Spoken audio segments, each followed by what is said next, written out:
Pre, sobrang pula na mata natin. Ikaw kasi, namamahid ka ng sili. Ayos lang yan boy, kasama yan sa pagtanda. Sus, wait lang, una na kayo, maihilang ako. At sa kalagitnaan ng pag-ihi ko, may nararamdaman ako paunti-unting umiinit. Tapos bigla akong naalala ang mga pinagagagawa ko kanina. Kasi yung ginamit ko na daliri na pampiga ng sili, ay ang aking ginamit na panghawak. Sige.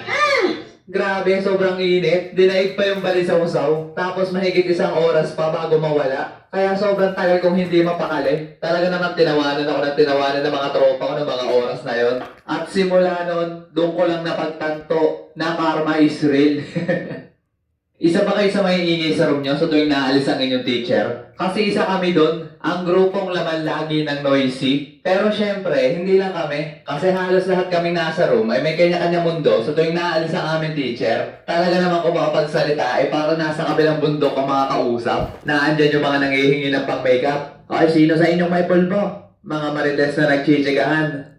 Naandyan din yung mga basketball player kami, Ika. At syempre, kami na mga tropa ko.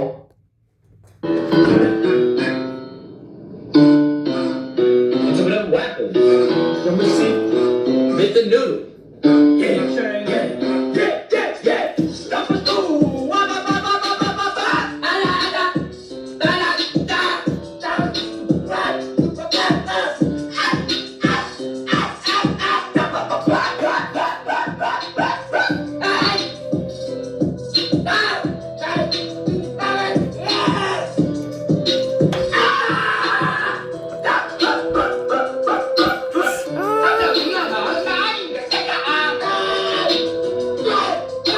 Hoy! Ang iingay nyo, kami hindi makapagklase ng ayos sa kabila dahil kalabugan kayo ng kalabugan dito. Bakit ganyan kayo? Ganyan ba kayo pinalaki ng magulang nyo? Oh, hindi na kayo nahiya. Kayo talaga ang the worst. Ang pinaka-worst section dito sa school na to.